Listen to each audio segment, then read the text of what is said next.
very excited that we've gotten to this point because, I think people have been calling for some tangible demonstration of progress in delivering on the solid waste management system. And I think to get to the point now where we have an outlined business case which is saying, yes, we can deliver it, making specific recommendations on the type of project that this should be, and looking at the costings, is tangible demonstration to the public now of that there is progress. And from here on, this gives us now the opportunity to go to the public to show that, demonstrate that, and then after the consultation period is over with the public, then we can now move on to that next phase, which is the actual procurement. Well, I mean, we view it as a very positive step in terms of the recommendations. Clearly, a project of this size, the government's going to need expertise and help in order to deliver on it, and the OBC does recommend that.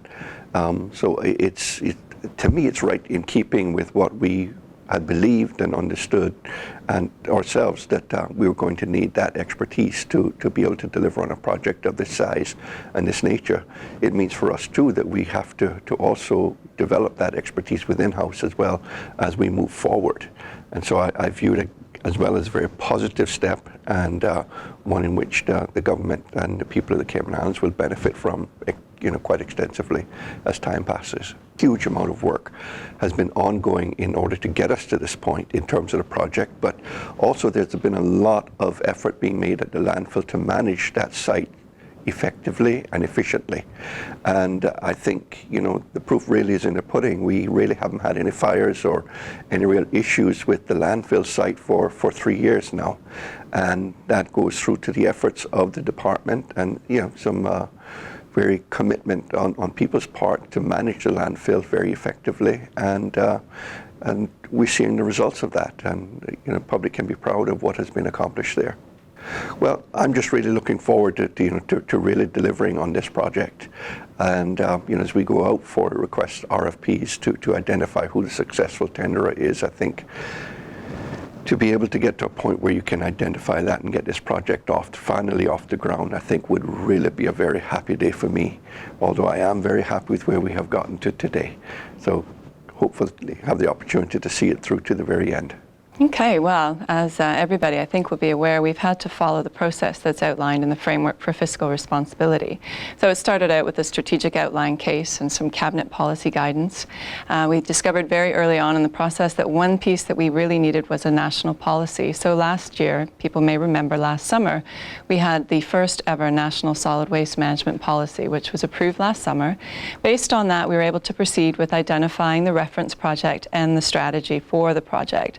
So we were out for consultation with that earlier this year, and it's been finalized, and that was all fed into the outline business case.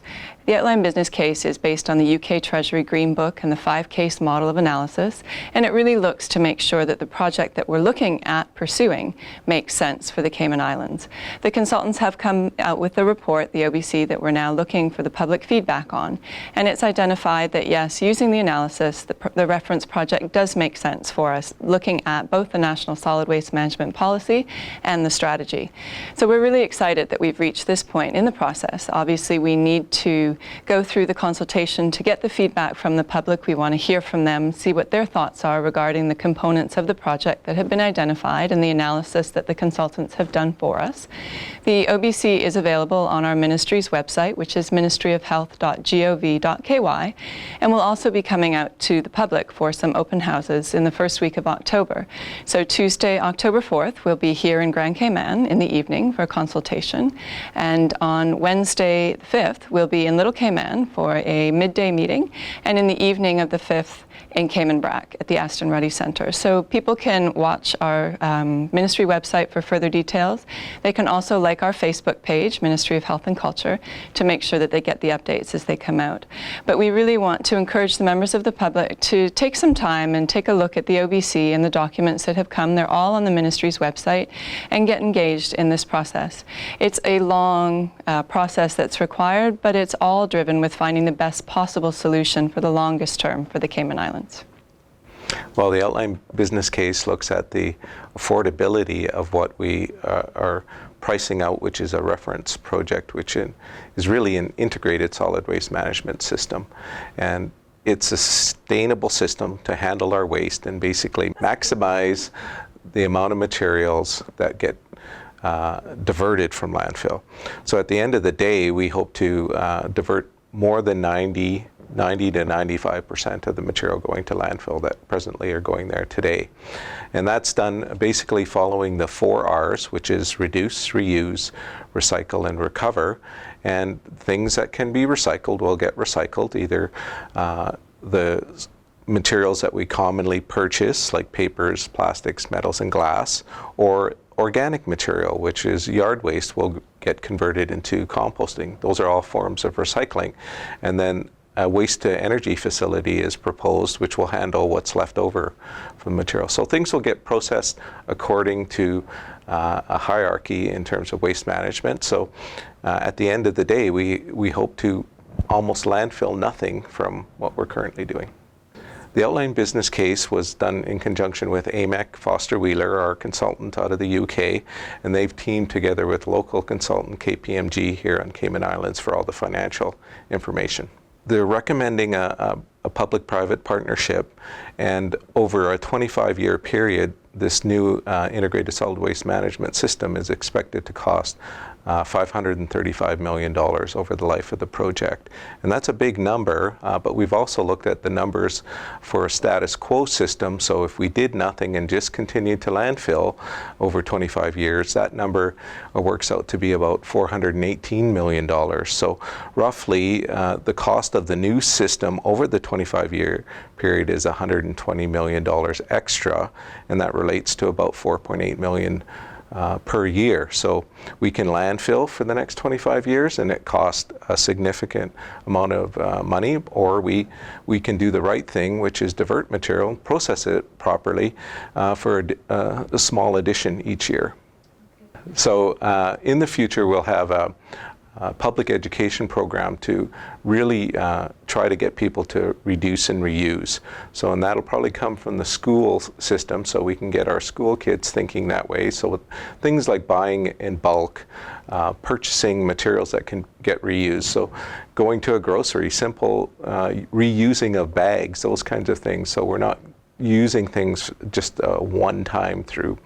Then there's already some components that are in place, so we set up a expanded recycling program at the groceries, and that will continue and probably be expanded even further as we get things set up on the sister islands as well. We're hoping to get into yard waste composting in the near future, which will take all the yard waste from homes and condos throughout the island and turn it into composting. There's a plan to build what's called a household waste recycling center, where people can come and drop off all of their recycling material, and also things like household hazardous waste and electronics. Basically a one-stop shop for materials to come in so that we can then sort them and send them to the proper facility to be processed. And then the largest component is a waste-to-energy facility to handle what's left over. We're trying to keep things quite simple, whereby when you get into things like waste-to-energy, they're quite complicated, but we're focusing on the recycling end on systems that have been done all over the place, so throughout North America and Europe. So these recycling centers won't be, a one-off type system in Cayman Islands. So they've been proven to work well in other places. Yard waste composting has been done all over the place, and again is quite simple to operate. And when we get into waste to energy, we're looking for proven technology. So and there are a number of different equipment suppliers out there that have 20 to 25 year track records doing this type of work that can be demonstrated in other jurisdictions.